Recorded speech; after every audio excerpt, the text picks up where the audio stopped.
There you go. Well, there you go. All right, the Excellent. roll has been called prior to the recording starting, and we have 12 members present. Fantastic.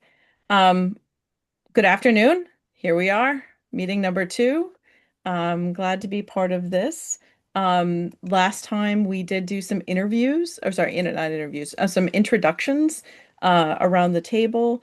And I will extend the offer for anyone who was unable to make the last meeting to say a statement or two about you, why are you on this committee, and go forward. And I don't have a very scientific way of doing this, but I will call upon, um, Councilor Jesse Clan here. yeah, I'm the ward councilor that encompasses the building. I'm the representative from the the city council to this body. excellent. Thank you so much. Yep. Relatedly, Yeah, I'm go Andre ahead. Green. I'm the school committee member for the ward that encompasses the Winter School, and I'm the school committee member representing to this body. Awesome. I also was unable to make the first meeting. My name is Rich Heidebrecht. Sorry, Rich Rach. I actually go by Rich too, so I've already been very confused during this meeting because I'm not used to there being two. I live on Willow Ave. I have three children at the Brown right now, going into third grade, first grade, and first grade.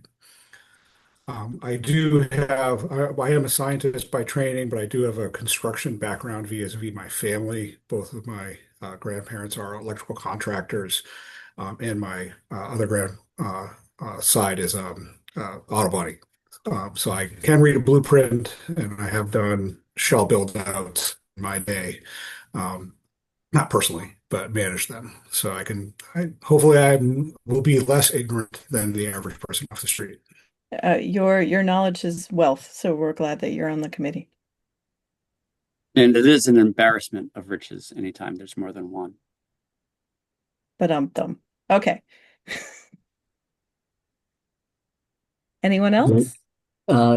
Just introduce myself, Ralph Henry, Director of Capital Projects. I'm here just to support Rich and Kin in the process. So just here to help out and be a part of it all. Great, thank you so much. And this is Christopher Yeah. Ames here. Sorry that you can't see me. I can see you. Not sure what's happening with the camera. I think it might be because I'm signed into both. I'll try to sign out of Teams in a moment. I'm the principal at the Brown School, and I'm here to be part of the process to offer perspectives that I can to ensure that this process works for the students of Somerville. Thank you. Oh, and we saw Edward Bean earlier. If he joins, he also was unable to make the last meeting, and have him introduce himself. Okay. I'm going to move to item number 2 on our agenda, which is meeting minutes. We will take a vote of the meeting minutes from July 7th, 2025. Before I do so, were there any comments, corrections that any committee members would like to make based on the meeting minutes that were circulated? The spelling of the chief of staff's name, Nikki, is Nikki Spencer. So noted. And just for the record, Danielle's name was listed as Danielle Transportation Department. I now added her last name as Barry, and there was a misspelling somewhere else in the Cadence. documents in Cadence, which has also been corrected. Great, Those are the thank you. corrections that were made. Rich, I'm seeing that Mr. Bean is in the inadvertent Teams meeting, so he might be trying to get in that way.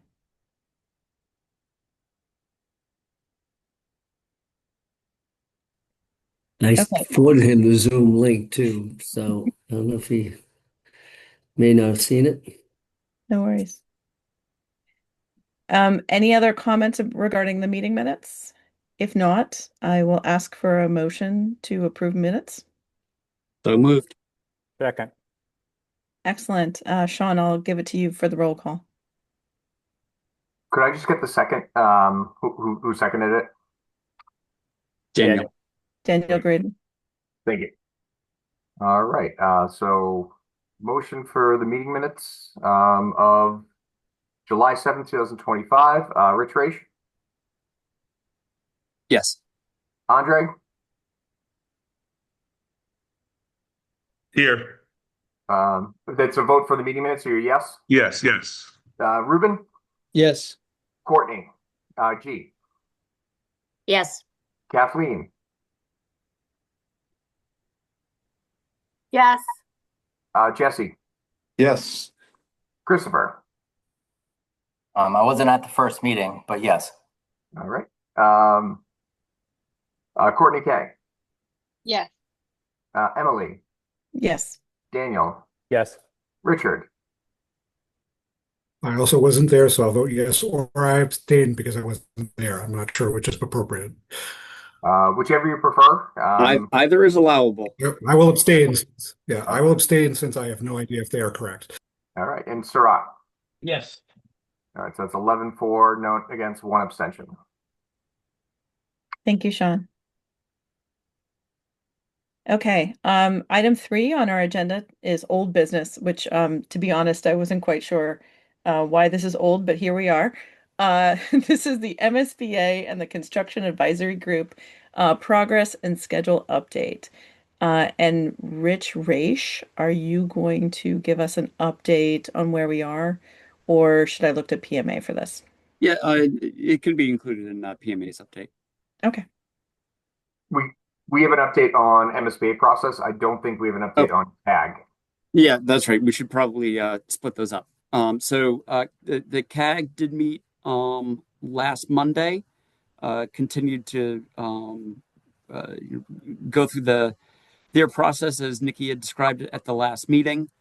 They are still wanting additional data and information that we're providing to them. So it's still in no big new conclusions to report. The outreach component, which includes an online survey and focus groups, is underway. Those are set to, because of where we are in the ramp up to the school year, while they're underway, they're really thought to be hitting a bigger stride in September once everyone's back at school. So that's kind of where we are with CAG. For the Excellent. MSBA, we'll include in PMA's discussion. And I note that Mr. Bean is in the attendee list, if you'd like to promote him to a Zoom panelist. Thanks for that. Excellent. I'm trying to be multifaceted here. So if you accept the note for panelist, you will be moved over into there you go. Excellent. Okay. Welcome, Edward Bean. Nobody calls me Edward. It's Ed. My mother used to call me Edward when I was being disciplined, but that's about it. I have a brother named Edward, and I fully appreciate that. So I just didn't want to offend the first time. So Thank you. Glad to be here. excellent. Since you weren't at the last meeting, would you like to introduce yourself to the rest of the committee? Ed Bean, I'm the Finance Director, City Auditor, Chief Financial Officer for the city. Been around a long time. I've been involved in a few of these processes in the past, including the high school building committee and way back when in the mid 80s for the addition onto the Somerville High School. Heavily involved in that process as well. Excellent. Thank you for joining us. I muted myself. I apologize. Based on Rich's update for the CAG, any committee comments or questions regarding where they are in the process? So I have a question. Is their decision is based on the survey? I believe that the construction advisory group is meeting and that they are working towards a recommendation for this school building committee to take into consideration as we go through our process. In addition, there is a community survey that was released. Many of you might have seen it. It came to me through various means. I've got neighbors sharing it as well. And that Rich, you had mentioned focus groups, which I was unaware of. So to Suraj's question, can you clarify a little bit about Suraj, what are you looking at specifically? What I mean is that this survey has an influence on the decision of construction advisory group. Good point. So will the data from the survey have an influence on the CAG decision? Uh, Depending upon the CAG number, yes, and sometimes no. We are providing the CAG with a whole bunch of data and information, and for many of them, the results of the survey will be important, and that'll influence their decision. But Andre's on both, so I'm happy to hear his perspective on it too. Was going to say basically that I think, the focus groups and the survey, which CAG members, I was not one of the CAG members. CAG members did have a hand in drafting and approving, will be used as a data point, as well. Finances, people's perception of educational benefit, all these things will be used as data points, and I think individual CAG members will weigh them differently. And it will be ideally a consensus that will come out of that group, and then the mayor will weigh that as one of her data points. Um, so it's so what matters, what doesn't matter. I think is hard to say, but there's definitely no shortage of attempts at getting information and feedback, which will hopefully influence a decision to the benefit of everybody. Jesse, I see you have a comment. Yeah, I just want to clarify one thing that you had just said. Did you say that the CAG will be making a recommendation to this group? No, to the mayor. Right. No, I not you, Andre. I thought that. Right. I'm sorry. Yeah, me. Yeah. Yeah. Emily. No, Sorry, Emily. I was under the understanding that the CAG was going to make a recommendation, and whether that goes to the mayor, whether that goes to this group. I Sure. mean, I just yeah, want to be real clear about that. yeah, That it's the recommendation from the CAG is going to the mayor to make that decision. understood. I stand corrected.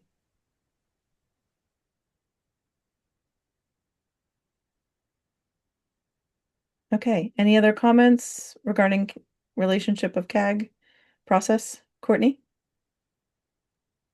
Not to belabor it, but I wanted to know if anyone had a better understanding of once the mayor did determine what her decision and preference was, does that then determine it? Or we were hearing at the end of the meeting last week in some offline discussions that there might be then the MSBA then weighs in and wants to see even more options. Does anyone have a sense of what happens after the mayor's makes her choice? Yeah, I think that the best way that I can frame it is that there's the decision to integrate or not integrate the brown population into the new building. And that really is the focus of the CAG and the decision that the mayor wants the input from the CAG on, whether to build the bigger school or to build the smaller school. Once that decision is made, that larger sort of existential decision for the district, there are still a number of other details and decisions to be made. The location, the final enrollment number, whether they're integrated or not. That there's some range in the enrollment numbers that we'll be evaluating. A lot of the layout and how we utilize either site, so those decisions then are really deliberated in this group and reviewed by the MSBA. Andre, then Sean.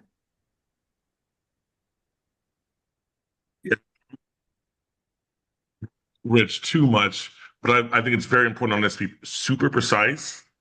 And the actual decision is how big a school we're going to build. How we program it, who we fill that school with will be a school committee decision.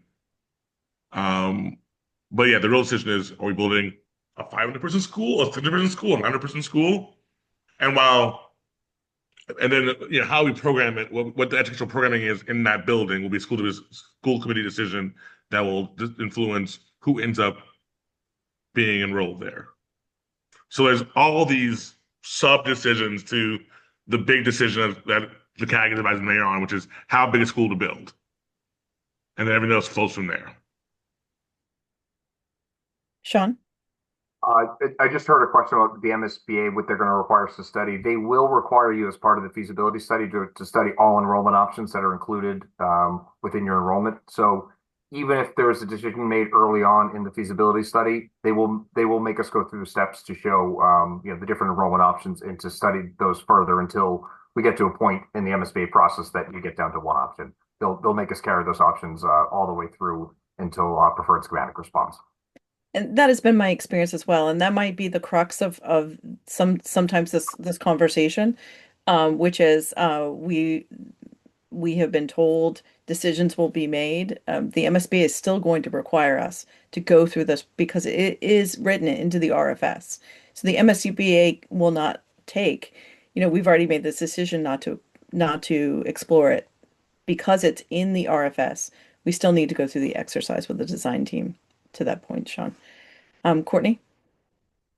How did the studies that have been done over the last few years on enrollment and needs and what I thought was then called the feasibility study that we had kind of, I think the parent community, at least at Winter Hill, had expected was wrapped up, and that we had been able to kind of get ahead of the game by doing that over the last couple of years.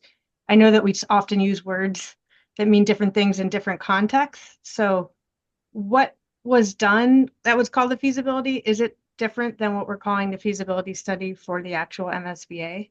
It is. Often those types of feasibility studies are done to prepare districts to submit a statement of interest to the MSBA.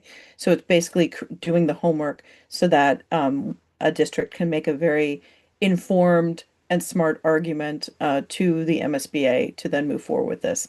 Yes, there is a required feasibility study that's required with the MSBA, and it's looking specifically at Winter Hill and Winter Hill plus Brown. Yeah. And the prior enrollment study and capacity study were the starting point as we went through the initial stages of the MSBA process. And a lot of the enrollment numbers were changed with the evaluation of the MSBA staff, actually in the city's favor. So, it evolved. It continued to evolve in a direction that both Andre and I agree was positive for the city. Sean, do you have a comment? Okay. I just forgot to lower my hand. Sorry. No worries. Trying to be procedural here, so bear with me. Any other comments regarding CAG? Yes, Suraj. So that regarding the feasibility study, does that include finalizing the locations for the building? For the MSBA feasibility study portion of it? Yeah. Yes, it does. And has that been done or? No, this will be done after we hire the designer. Sean, maybe do you have that schedule laid out in your presentation? And this might be the right time to maybe move into your presentation so you can remind us of where we are in the MSBA process. If we don't have it in this one, we could certainly pull it up, but I think we have everything laid out. I'm sure we have an update on schedule within here. I think Mitch will need permission to share his. I think I can do it. We have a rough schedule, but definitely for the next time we meet, we'll have a more detailed schedule about that process and that feasibility process. Right now, we're kind of really focusing on the designer selection portion and not really the feasibility study as a whole, but we'll get into that for sure. Yeah, I always find it very useful at the beginning of these meetings. It's almost like a "you are here" map to remind us where we are in the process. all the work that's been done to date and where we have to go forward. For sure. Let me try to get into presentation mode here for everybody. Can you all see my screen? Yes, but we see a You see background. your Oh, there we go. wallpaper. There we go. Better? Yep. Yep. Okay. All right. I wasn't here last meeting. Unfortunately, I was on vacation in July, so it was a bummer that I missed everybody, but I'm happy to be here. I'm Mitch Miller. I'm a project manager with PMA. I've been here over 5 years, and I'm excited to be part of this project team. I've done a few smaller jobs for the city over the past years, and I really enjoy working with the city, so I'm excited to be here. Sean's joined with me tonight, as you can tell. He's chimed in a few times here, and he'll be in and out of the presentation as well. But yeah, just to get into a timeline of the MSBA overall process. So number one in this timeline was your eligibility period. We're past that and we're in the forming the project team. So starting forming the project team, you selected an OPM, which is us, PMA consultants. You put an RFS on the road for a designer. Responses for that were due back last Wednesday. We got 6 applicants, which we'll talk about in more detail later. Then we're going to go through the designer selection process, and as soon as we get a designer or an architect under contract, we will kick off our feasibility study stage. And we don't have durations here right now, but we'll get into that for the next presentation for sure. But then we'll roll into what's called schematic design, assisting in developing final design and programming, and we get into it's more of a shape at this point, not real a detailed design, which will happen after we fund the project on the timeline. So once we go through the DD phase, there'll be DD 60, 90s, CDs. That means construction documents will be ready, and then we can put the project on the street for a GC or a CM, depending on which way we go in this project. And then we'll move into step 7, which is construction, and then followed by completion. So GC is general contractor and CM is yeah, construction manager. Just uh, I want to be careful that we don't use too many acronyms. I know. I'll apologize for that. It's a new in the process here, and we're just getting through the beginning stages. So I'll try to slow up on my acronyms for everybody. So we will touch upon the designer selection. So this is the timeline that was shown in the last presentation. We've obviously hit some milestones here with receiving the RFS submission last Wednesday. Again, we got 6 applications. We are going through those right now, going through for detail, making sure they're all complete. And then we'll be working with the designer selection subcommittee, leading up to our 2 designer selection panel meetings with the MSBA on 9/9 and 9/23. So these are a little bit of the baby steps we were doing along the way. We developed the RFS. We are evaluating the respondents right now. That's underway. And then the designer selection panel, you'll hear me say this date a bunch of times tonight, just to remind everybody that September 9th and September 23rd are the 2 DSP dates with the MSBA. Another little checklist. So PMA distributes to selection subcommittee members. So everybody on that, those 3 members from Somerville will have those applicants to review. Verify submission complete and adequate. That's what we're going through and as right now, and as well as developing the matrix of design subconsultants. So there's a list of required subconsultants that each applicant needed to submit, and that's what we go through. And there's a matrix form that's provided by the MSBA that we fill out to make sure we're hitting all the criteria. And then we'll be working on performance reference checks. So those are very important. We take a lot of time, phone calls, emails. We try to get as much conversations as we can about the applicants to learn a bunch about their prior work and their prior history. And just on that, PMA has distributed all of the RFS responses to everybody on this committee. So if you haven't seen that email or that link, or you've had any issues downloading them, please let me know. Everyone should have access to those, not just the DSP members. Perfect. And then big bold, this is for the DSP members. No scoring or ranking prior to the DSP meetings. MSBA likes us to remind everybody about that. There is some criteria to think about that's outlined by the MSBA when we're going through the designer selection process, illustrating current qualifications for specific projects, past performance, quality of project design, quality, clarity, completeness, and accuracy of plans and contract documents, coordination and management of consultants, working relationships with contractors, subcontractors, financial stability of the firm, geographical proximity of the firm to the project site or willingness for the firm to make site visits. You want to have somebody that's kind of local to the project that's actually going to be there. And then any other criteria. So we threw a few in here that we thought would be important to the DSP members and the committee members when they're going through these, such as building a zero lot line in an urban environment. Building in Somerville's different than building in West Bridgewater. So something to be come into play when you're looking at their prior experience. And then something that's very important to the city, meeting the sustainability goals of the city. I know that's one of the ones that we should keep an eye out as well. And then, of course, others, if there's anything else that's important to the city, to keep that in mind when you're combing through these applications as well.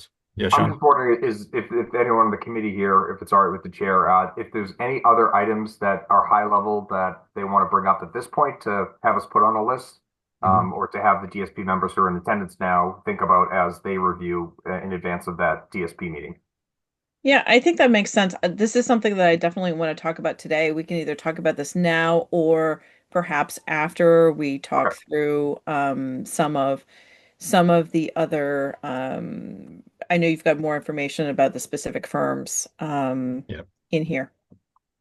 Yeah, maybe at the end, if you want to open it up and just have people keep in mind what things they are important to them, and if they're not on this list, to bring them up now so that the DSP members can hear what people on the committee are interested in as well. Yeah, so if you have an item, take note. We will definitely leave time to talk about this.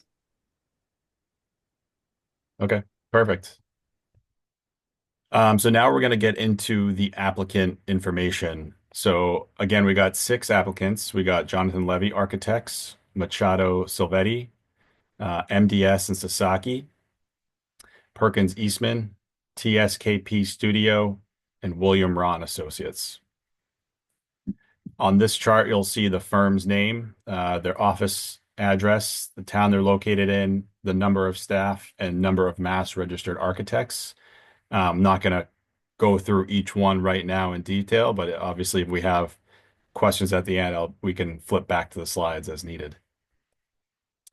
On this chart, we have the firm, some people from the project team that they had submitted, years of experience, and then years with this firm in parentheses, and then or brackets, and then projects that the team has worked on together.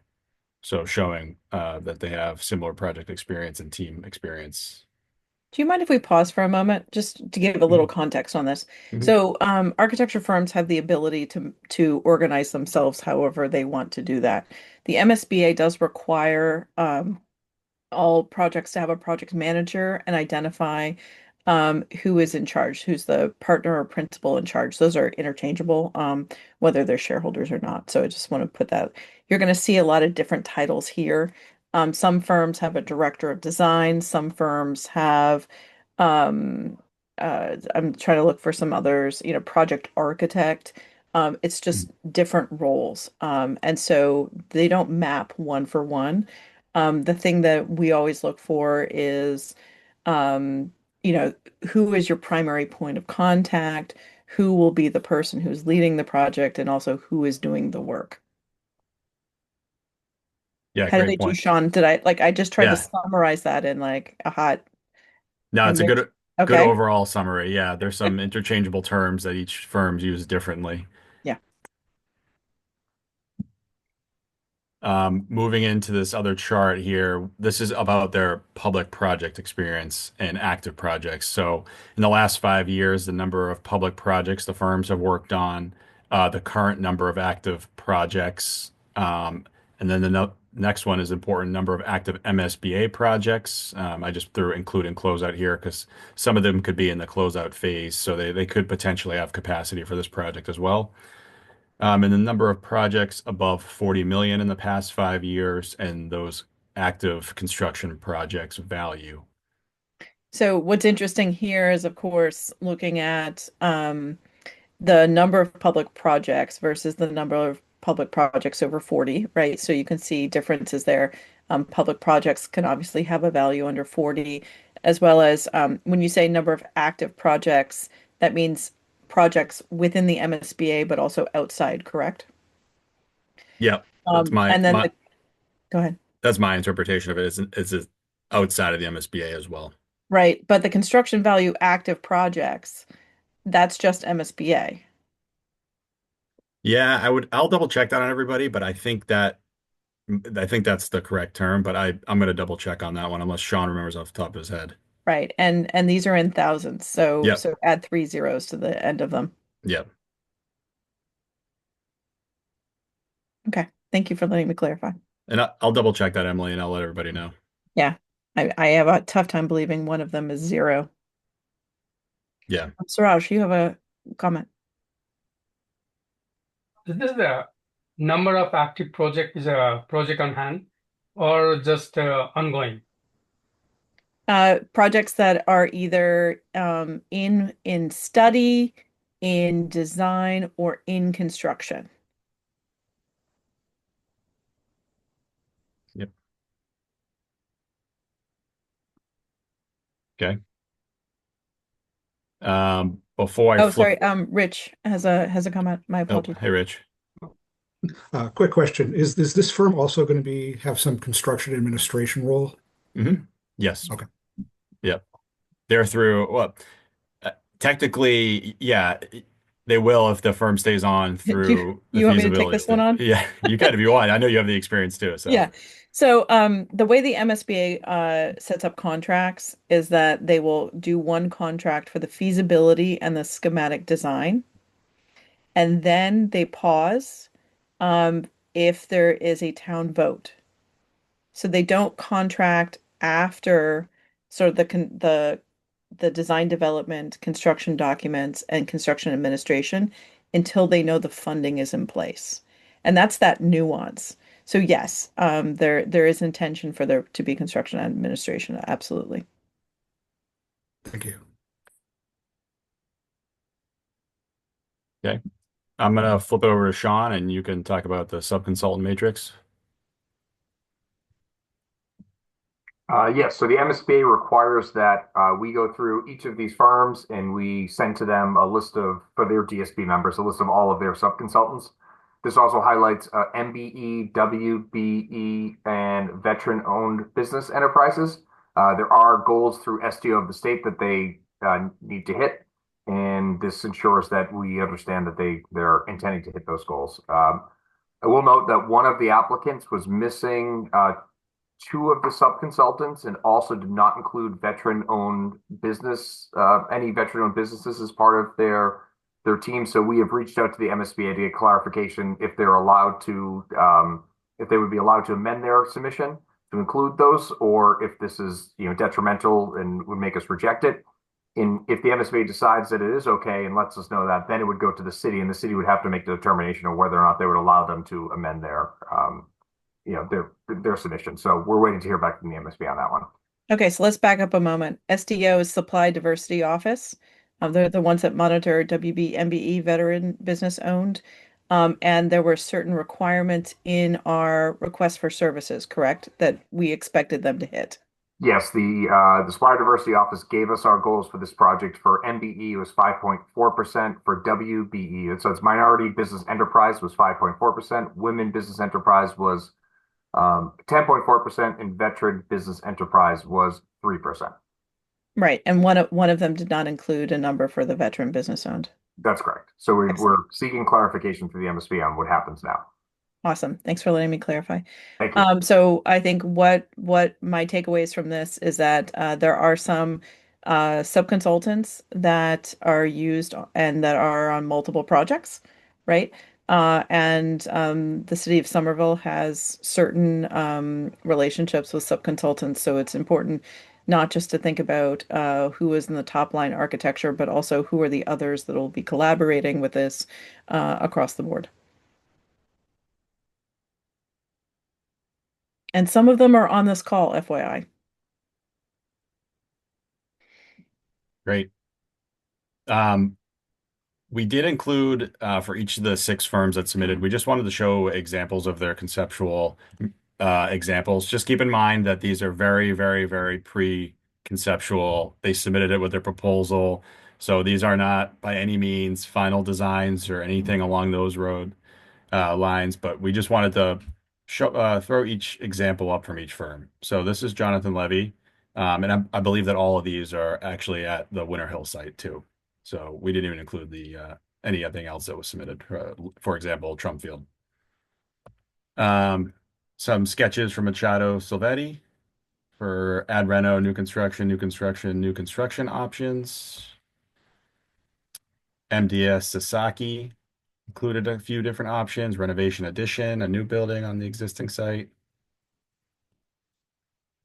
Perkins Eastman with 1, 2, 3 options here.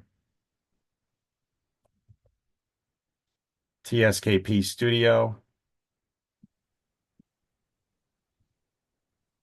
William Ron. And it's interesting to see they all kind of have a similar idea. Yeah. So let me pause for a moment. So Yeah. in all of the submissions, there's a whole bunch of required forms that the state requires you to put together. Each applicant has the opportunity for 6 pages to put whatever they want to put on it. And so this is an opportunity for those applicants. And I'm assuming some of you might have had the opportunity to look through this. It's affectionately called Section 10. That they can use to highlight what they want to focus on, what they think part of the conversation is. They're not required to give you options in this, but what's interesting is that each of them did. Some of them did them for the Sycamore Ave site, some of them did for the Trump site. And so I think, this is a little bit of I don't want us to get into a situation where we're comparing one over the other. However, it is an interesting opportunity to see kind of what they're thinking without any input, right? And I'll just kind of pause there if anyone has any questions or was curious in seeing some of these.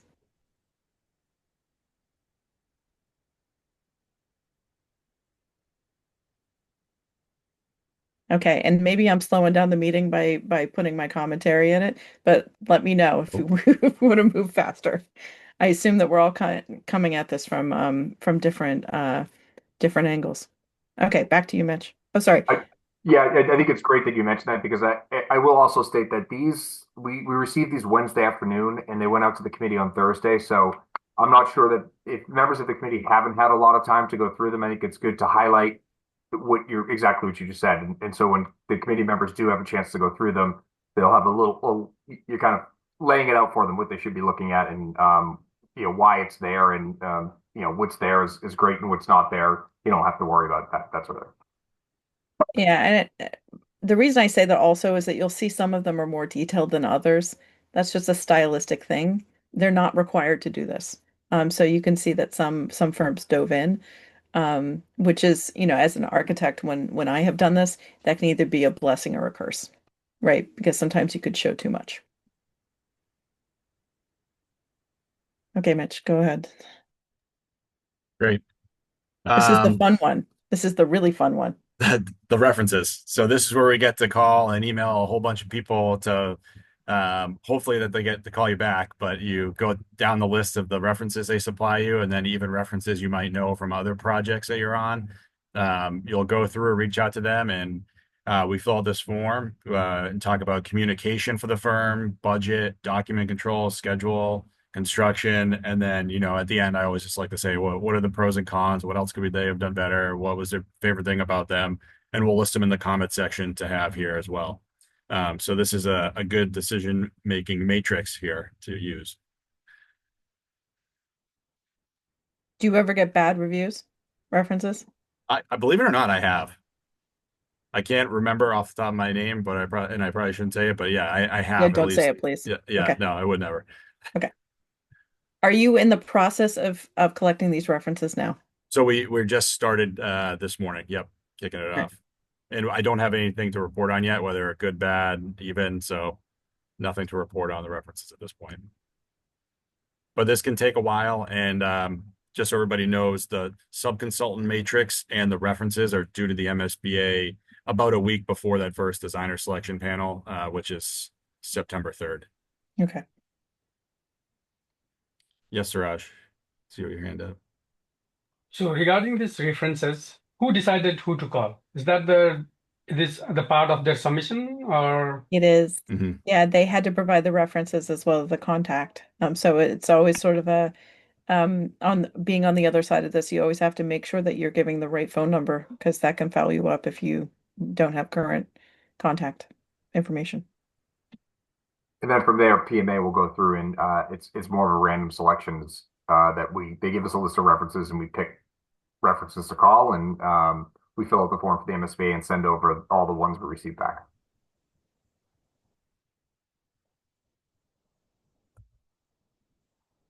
Okay. This next handful of slides is just a reminder. Sean ran through these in July. And again, you've heard me say these two dates a bunch now, but the first designer selection panel, September 9th, the second one on the 23rd.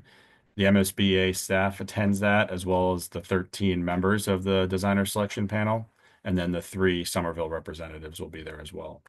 And for those 3 representatives, I know we have Rich Race as the mayor's designee, right? We have is it Ruben as the superintendent of schools, and then the third one was indeterminate. Rich, I believe, the last meeting. In the thought is maybe it would be Andre since he is the school committee representative, and that last slot is the designee of the school committee.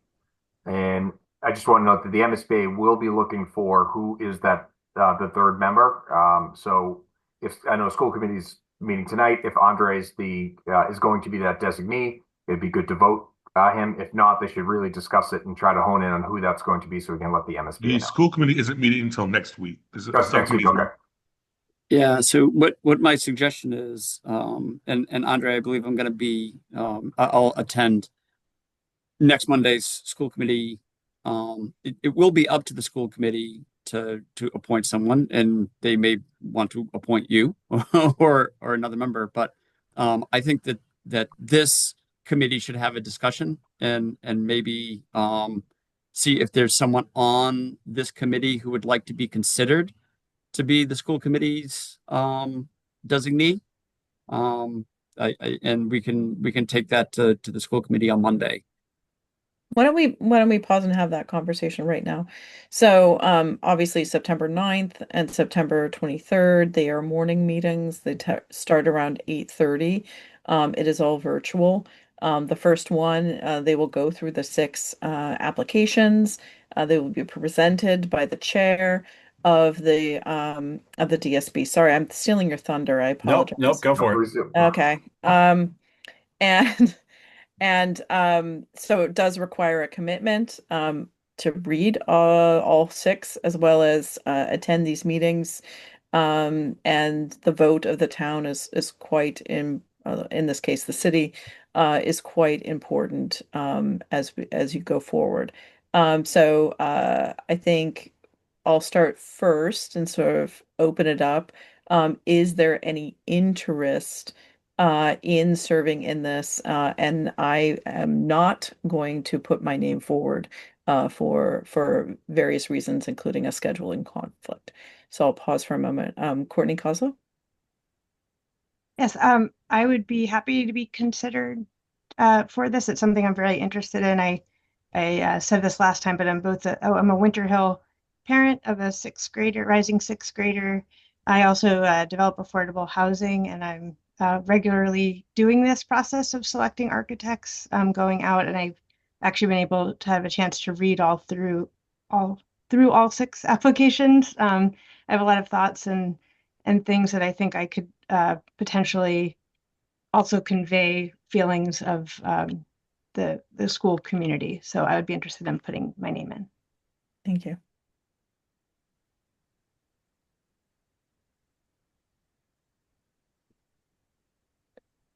If there is no other interest, I think we will note that, although I'll pause for a moment if anyone else would like to express interest.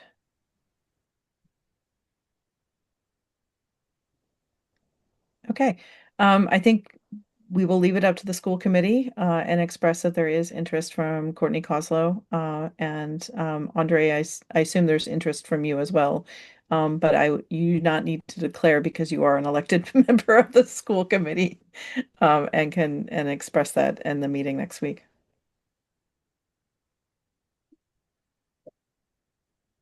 Okay. Anything else? Does that work, Rich? Okay, Works for good. me. I would just recommend that the school committee put that as a vote item on the agenda. Oftentimes, the MSBA would like a record of, how their designee was picked, and if it's something that is done at a public school committee meeting, the easiest way is just to put it on, have the motion and vote it, and then we can use the meeting minutes if the MSBA is looking for the record. Yeah, I anticipated we would need to have that vote, so I was going to ask for a vote. So I'll work with Ruben and Amara to get it on the agenda as an So item. that being said, anyone from this committee or from the public can attend these meetings. Actually, they're not as slick as this webinar. It's old school Zoom, so sometimes people are like ordering their coffee at Starbucks in the middle of the meeting. It's super awkward. But that being said, I would encourage anyone from the committee, if you're interested in hearing the conversation, to call in on September 9th and September 23rd, even if you're not one of the three designees. Okay, Mitch, back to you. I took over. I No, apologize. perfect. I love the collaboration. That was kind of it on the designer selection panel. I think we covered everything we needed to talk about.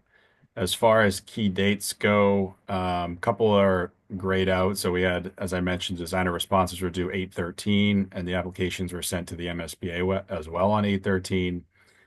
Today is August 18th, our school building committee meeting. I think after the school committee meeting, we'll be able to iron out a date for the designer selection subcommittee, unless that discussion wants to happen now, and as well as the next school building committee date. Can you flesh out what the designer selection subcommittee agenda would be? It would mainly just be getting on the same page of the pre-meeting with the MSBA and just going over the applications and any questions that they may have, or it could be a vehicle to try to get feedback from the school building committee to those designer selection panel members from the city. And that would be a public meeting. I think we would certainly want to have the three selected members meet with PMA in maybe in a non-public, non-quorum meeting if other people would like to join, really to let them understand the process. And if they haven't done it before, it's a good introduction to what the process is and how it's going to go. And then they can have a pre-discussion to see if they're all on the same page. If they have certain concerns about certain firms or they have benefits to other ones without ranking anyone and without making any score sheets or anything like that. We're not allowed to do that in advance. We got to be very careful about that. But oftentimes it is helpful going into a DSP meeting to have at least the three members of that committee sit together and discuss with the OPM just what the process is going to be and how they kind of feel about where we're at. Understood. Mitch, you had a slide that we actually skipped over, which showed the score sheet. And I think it's worth sort of explaining this a little further. We're not ranking as a group here as the committee, and the designer selection committee is not ranking. However, if we can talk a little bit through how the rank does happen on September 9th. Yeah, so once they have given their interview on I guess this was for the shortlist as well too, but they'll be ranked from three, 2, and 1 points, and the firm with the highest cumulative point total is ranked first, the next highest second, and the third highest third. And then after the interviews, after the shortlist, then you go on to the interviews, and it's the same process. And then those with the the highest cumulative point would be the number one, as this example shows, 1, 2, and 3 highlighted here. So what's super yeah. I was going to say, and it will go around the room when the vote happens with the MSBA, and then typically the city would be the last one to throw their vote in at the end. So it all is cumulative and adding at the same time as it were going. So it's really remarkable, kind of to see the deliberations and process, especially if you're applying for this. It's an amazing sort of view of the transparency. So that's pretty cool about it. It's also pretty cool in that a decision is made quite quickly. 2 points. It tends to be a little confusing because the top rank gets the most points, so you have to think about it differently. That you're the one that you want the most gets three, 3, 2, 1. And the other thing I will say is that if you look at the names, many of them are either MSBA employees or they're designees from different, representing different entities, whether it be the engineers, the architects, facilities, or the MSBA board. The city gets 3 votes out of many. And so it is advantageous if the group feels strongly to have that alignment before going into the vote.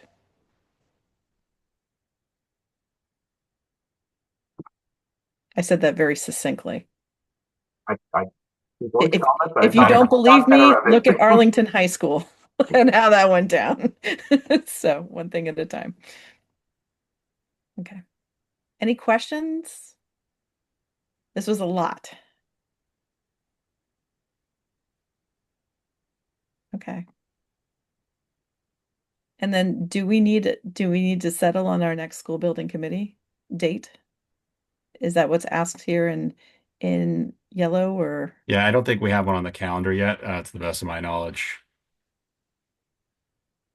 I do not believe we do. It would be a good idea while we have people here to check their calendars and see when would be Okay. appropriate for the next meeting. Maybe we can do that at the end of the meeting. I do want to go back to the thing that we asked everybody to pause on earlier, which is key considerations.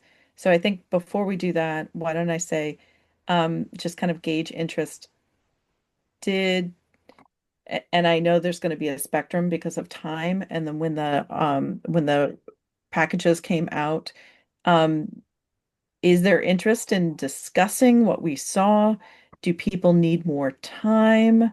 Sort of gauge where we're at to be able to then have this discussion and also talk about criteria that we want to consider as a committee to be able to say to the designees that go forward for the selection. This is an open discussion. Courtney. I was hoping was that a question of whether we want to go through it or not? Because I was Um, hoping we would. let's dig into I it. have Let's ideas. go in. Okay. Okay. So having read through them, I do have like a general question that I asked over email about whether these are public, but that's not exactly what I wanted to get into. So I was hoping that could get answered if we Yeah. could share. I can So answer that now, or you could answer. We talked about this, right? Yeah. Yeah, typically these proposals are not shared until after the selection for 2 reasons. So they contain either proprietary information or sensitive information. Also, so that a competing firm would not obtain information prior to the selection process for unfair advantage. So they can be shared. However, we asked not until after the selection. And Sean, I think this might be a great time to talk about process of how to share and how you can help with that. Sure. So generally speaking, with anything that the committee is going to have access to documents that are not public documents. So if there is request for items to be shared out, the best way to do it is go through the public records request. It does not need to be a super formal process. If somebody asks you, hey, can I have a document? You can simply send me an email, send it to the Winter Hill at pmaconsultants.com. We will work with the city to make sure that that public records request goes through the city departments. We'll typically provide them the documentation that you're looking for. They will review it. They'll redact any information that might need to be redacted, and then they will send it back out to us, or to be distributed to whoever the requester is. That way, the city will have a record of any public request that's made, a record of all the public documents that went out, and then nobody will get in trouble for sharing any information that they weren't supposed to share. I think generally, if there are larger items that the committee thinks are good to share, we can post them on the website as well. So that way, if rather than people having to request them publicly, we can just make them available. But it really is on a kind of on a case by case basis. Does that help clarify, Courtney?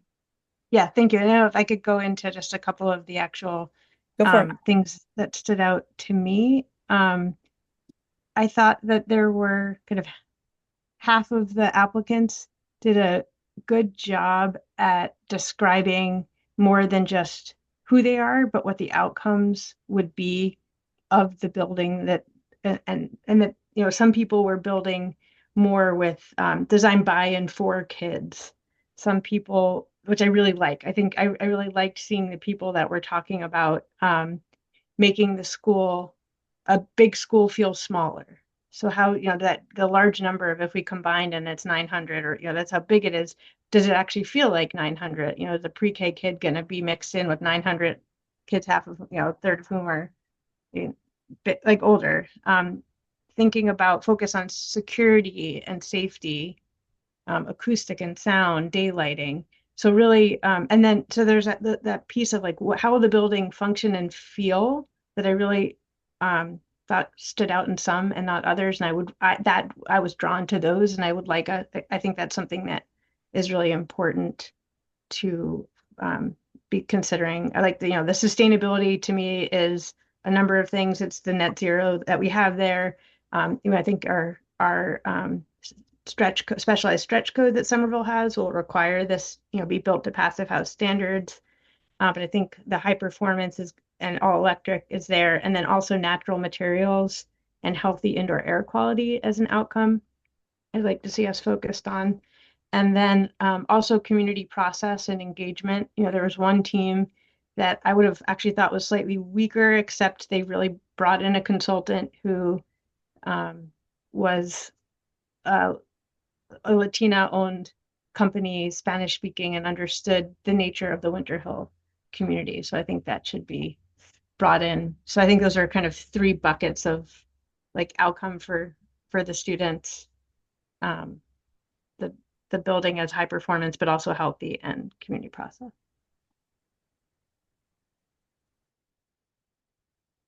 Suraj.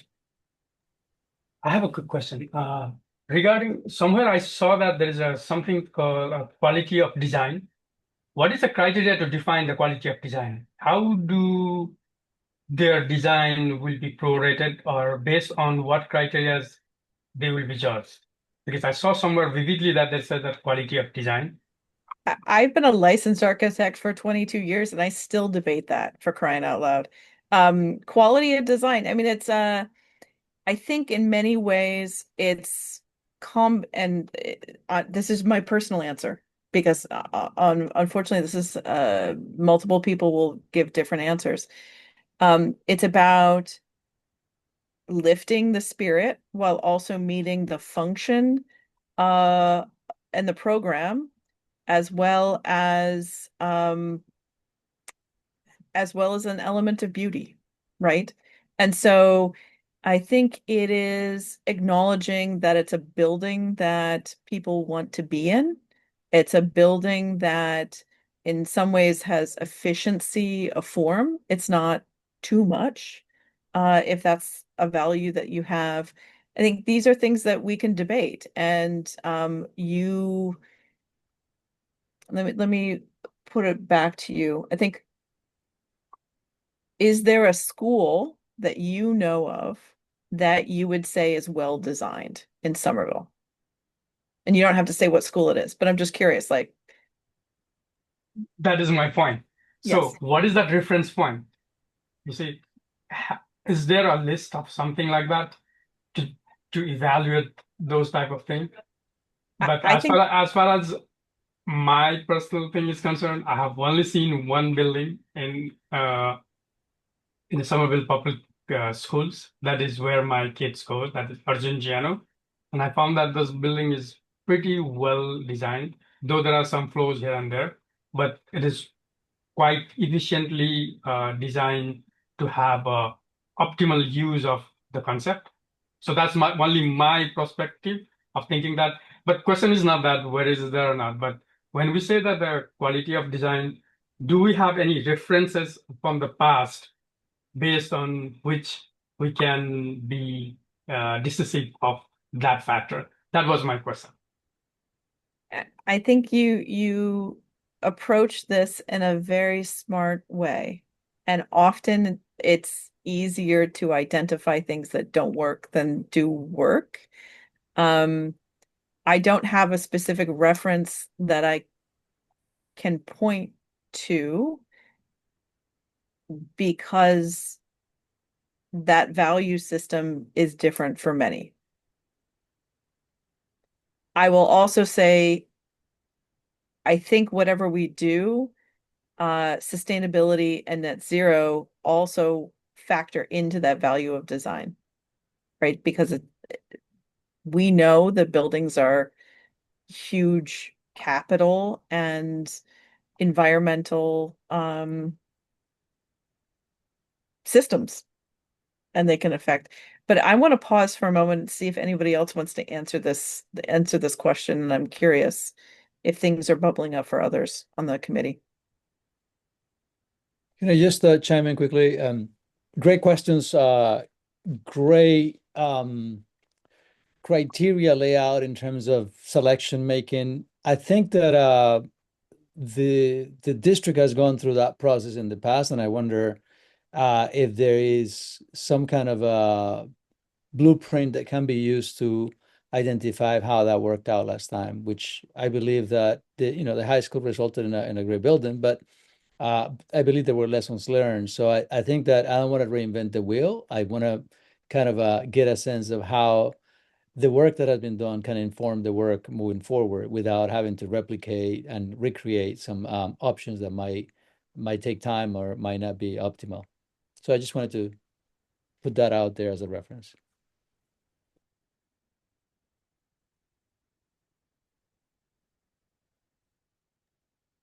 Suraj, keep asking that question almost at every meeting. I think this is going to be a fantastic journey that we're going to be on. No, actually, the thing is that in my past experience, not here, outside the United States, we have a similar type of project that I handle. And then when everything is finalized, one question was raised is that how optimal is the design in terms with all those things that is to be considered? Because if I'm not wrong, there's a lot of opinion and a lot of school of thoughts from each and every person as such. And if it's tried to be accumulate everything together, it will be just like something very quite different than what exactly is that. But due to the time frame of that thing and decision making factors, that may lead to something very uniquely vivided from the conceptual concept as such. So what we learned from there is that there should have been such a pinpoint where it is firmly based and then guided through, so that in the later stage of time, when it is the time of threshold, these types of doesn't come up at that point. So that's the only reason that I asked that question, nothing else. No, it's a fabulous question, and to echo Superintendent Carmona, that's why the educational programming is going to be so important as we go through this as well, to set those criteria and the values, so that it can follow through in the design. Any other comments?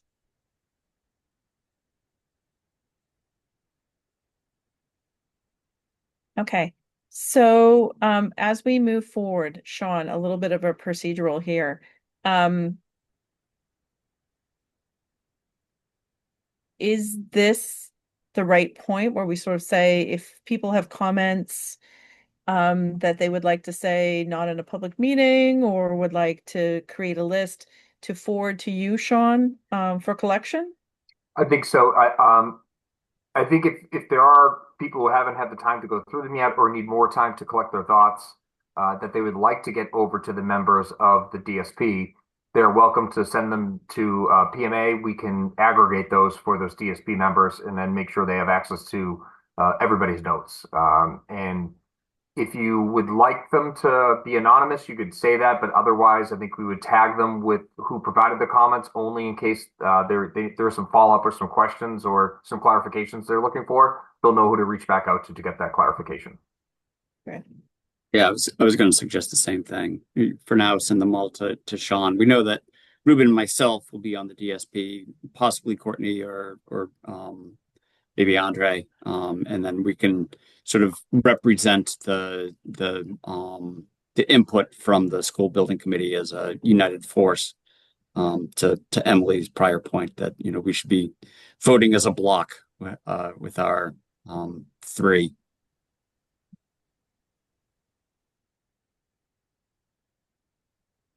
Okay, before I move into public comment, any other comments, concerns?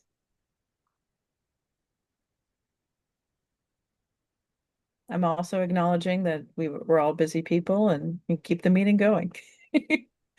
To be clear, I have like 4 teenagers that just came back from soccer practice upstairs, so I'm hoping that the sound is not coming through. Okay. I think this is the moment where we'll move into public comment. So if any members of the public would like to make a comment, I would ask you to identify yourself, your address, and limit your comments to under 2 minutes if possible. So the procedure to do this on would be to raise your hand, and we can acknowledge and then unmute you to speak.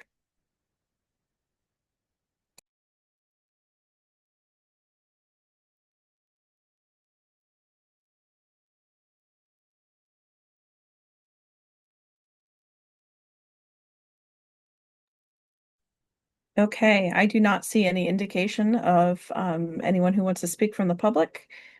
So from there, if you are willing to entertain, I will ask for a motion to adjourn the meeting. So moved. Oh, wait, of course. Do we need to pick out our next date first? You guys got to keep me on task. Otherwise, I'm just going to roll through this. Sean, do we need to pick our next date? I think so. It's usually easier when you have everybody in the room to do so rather than back and forth an email. I would assume, I mean, you could do one in between the 2 meetings, but I don't know that there's much value in between the shortlist and the interviews. So there would be a Monday after the interviews would be the 29th. And then the next one would be October 6th. I think it would probably make sense to have one shortly after the designer selection. Does anyone have a conflict with September 29?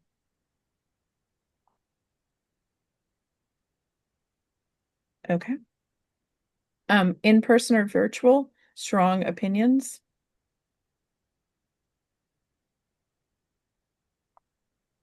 Not so strong opinions? Do either. Andre, yeah. Given that it is a Monday where I don't have school committee meeting, I would love to not go to City Hall again. So if you do it virtually for purely selfish reasons, that'd be my preference.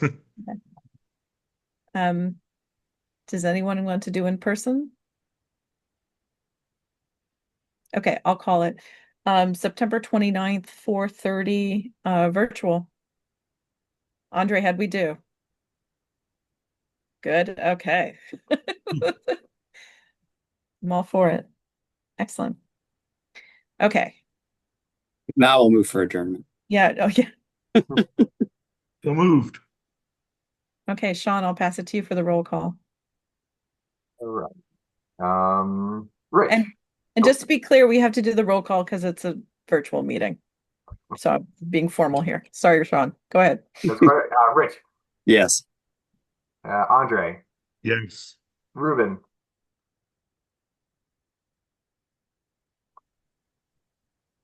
Yes. Thank you. Courtney G. Yes. Kathleen. Yes. Ed. Yes. Jesse. You